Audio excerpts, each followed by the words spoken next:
ये घटना लगभग 2 साल पहले की है, जब एक छोटे से कस्बे के बाहरी इलाके में एक नया होटल खोला गया। होटल का नाम था स्वादिष्ट टिक्की बर्गर, जो अपने सस्ते और स्वादिष्ट बर्गर के लिए जल्द ही मशहूर हो गया। होटल का मालिक एक साधारण आदमी था जिसका नाम अनिल था। वो खुद भी बर्गर बनाने में माहिर था, लेकिन होटल में काम करने वाली महिला की ओर सबका ध्यान था। उसका नाम था कंचन, जो कि बहुत अजीब थी।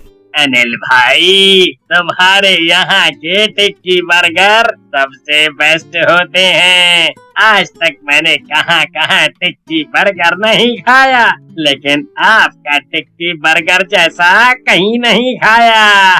जी शुक्रिया, लेकिन ये मेहनत अकेले मेरी नहीं है, इसमें कंचन भी मेरी बहुत मदद करती है। इसका मसाला वही बनाती है, वो नहीं होती तो शायद मेरी दुकान इतनी चलती भी नहीं, इसीलिए मैं उसको अपना पार्टनर मानता हूँ।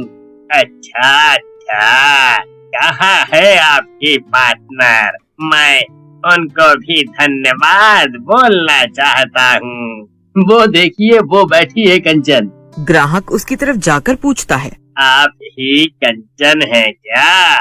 लेकिन वो कुछ नहीं बोलती। कंचन एक बार उसकी तरफ देखती है। सुनिए बहन जी, मैं आपसे ही बात कर रहा हूँ। बड़ी अजीब औरत है।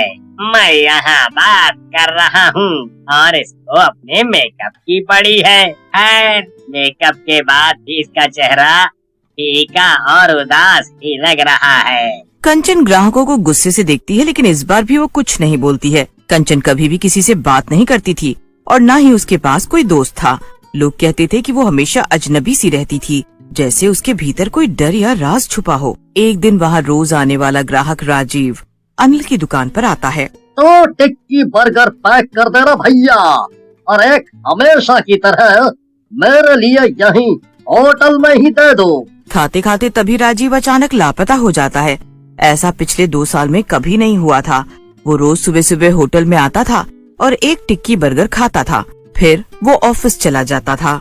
लेकिन उस दिन वो होटल में आया, फेमस टिक्की बर्गर खाया और फिर जैसे हवा में ही गायब हो गया।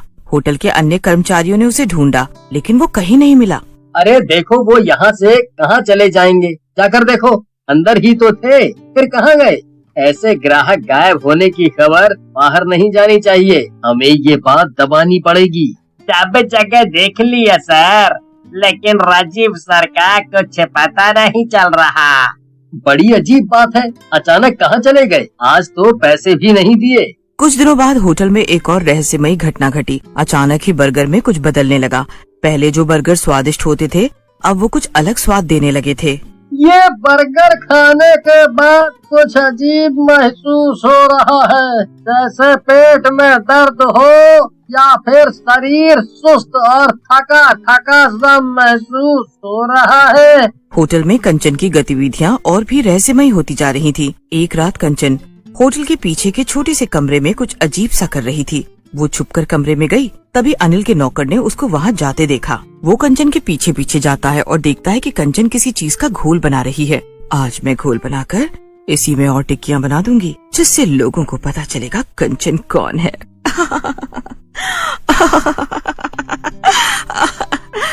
नौकर ये सब देखकर बहुत डर जाता है और भागकर ये बात अपने मालिक अनिल को बताता है। कंचन बाहर से बहुत अजीब हरकतें कर रही है। मुझे समझ नहीं आ रहा है कि आखिर वो बना क्या रही है।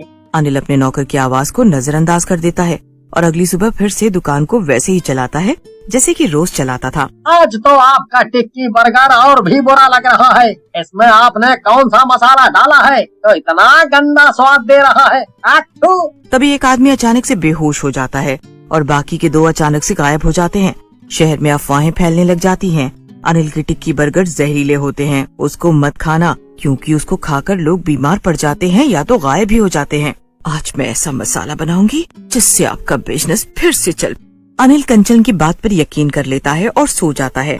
तभी कंचन फिर से पीछे वाले कमरे में जाती है और अपने असली रूप में आ जाती है, जो कि एक चुड़ैल का रूप होता है। अभी तक तो सब बीमार और गायब हो रहे थे, लेकिन अब मैं कुछ ऐसा मसाला बनाऊंगी जिससे कोई जिंदा ही नहीं बच पाएगा। असल में इस बार अनिल ने कंचन पर विश्वास करने का ढोंग किया था, लेकिन वो अपने नौकर की बात मानकर ये सब नजारा खुद खिड़की से देखने का फैसला करता है। वो कंचन को रूप बदलते देख बहुत डर जाता है। ये क्या मुसीबत है, ये तो एक चुड़ैल है और मैं इसको अपना पार्टनर समझता रहा था। इसने जो बर्गर बनाए ना जाने किससे बनाए कि उससे लोग बीमार पड़ने लग गए। तभी उसकी नजर कंचन के बनाए मसाले पर पड़ती है। वो उन मसालों में खून जैसा कुछ डाल रही होती है। जब अनिल अपनी निगाहें राजीव की तरफ करता है तो वो देखता है कि जितने लोग गायब हुए हैं वो सब वहाँ लेटे हैं और बहुत कमजोर हो चुके हैं, क्योंकि कंचन उनके खून को खींचकर टिक्की बर्गर का घोल तैयार कर रही है। ये तो उन मासूम लोगों के खून से बर्गर बनाती थी, इसीलिए तो सब बीमार पड़ जाते थे। ऐसा टिक्की बर्गर कोई भी खाएगा तो उसकी हालत खराब होना तो तय है। लेकिन मालिक, अब हम क्या करें? कुछ तो करना ही पड़ेगा, वरना ये तो ऐसे ही लोगों को मारती रहेगी। अनिल बहुत गुस्से में था। वो आज तक अपने काम के प्रति बहुत वफादार रहा था और उसके सामने जो ये घटना हो रही थी जिससे उसका खून खौल उठा और उसने बिना सोचे समझे उस कमरे का दरवाजा खोलकर कंचन पर चिल्ला दिया, मैं कोई कंचन वंचन नहीं हूँ और ना ही तेरी नौकर हूँ। मुझे ऐसे ही टिक्की बर्गर बनाने में मजा आता है जिसमें लोगों का खून हो। पहले जब मैं मात्रा कम डालती थी तब तो तुम सब चटकारे ले लेकर खाते थे, लेकिन जैसे ही मैंने खून की मात्रा बढ़ाई सबकी तबीयत खराब होने लग गई। वो चुड़ैल एकदम से अनिल पर हमला करती है और अनिल नीचे गिर जाता है। उन दोनों में बहुत लड़ाई चलती है और अनिल को बहुत चोटें लग जाती हैं। तभी वहाँ अनिल का नौकर आ जाता है और चुड़ैल के ऊपर उसी का घोल फेंककर भटका देता है। ये जो तूने किया है ना, ये तेरे जीवन की आखिरी गलती होगी। आज मैं तुझे जिंदा नहीं छोड़ूंगी। चुड़ैल उन दोनों के पीछे भागती है और भागते भागते दोनों को पकड़कर हवा में उड़ा देती है। अनिल और उसके नौकर को समझ नहीं आता कि वो इस चुड़ैल के चंगुल से बचें तो कैसे बचें। जब तक वो अपने हाथ पैर मारने की कोशिश करते हैं, चुड़ैल उनको मार डालती है।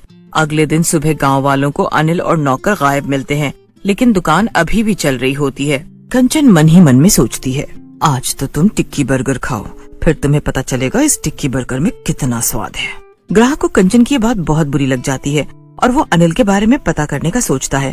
अगले ही दिन वो कंचन पर नजर रखने लग जाता है। ये कंचन रात में कहाँ जा रही है?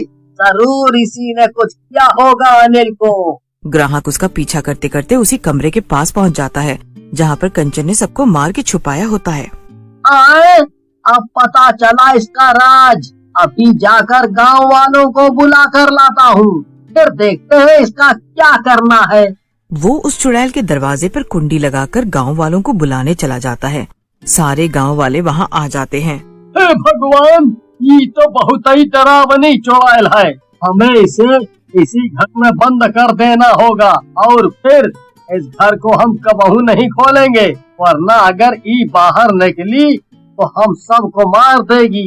हाँ, तुम सही कह रहे हो, इसके साथ तो यही सलूक करना चाहिए। जाने कितने लोगों को मार दिया है इसने।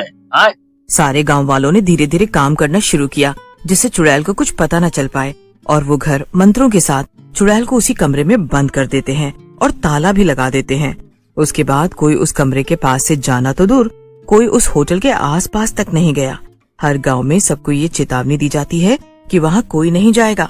ये सब पहले पता चला होता तो आज अनिल और नौकर के साथ साथ राजीव भी जिंदा होता। किसी को नहीं पता कि वो चुड़ैल ऐसा क्यों किया करती थी, लेकिन जो भी था वो बहुत भयानक था। उसके बाद से टिक्की बर्गर की दुकान भी बंद हो गई और वो चुड़ैल भी उस कमरे में हमेशा हमेशा के लिए बंद हो गई। लेकिन अभी भी लोगों को टिक्की बर्गर खाने में डर लगता है।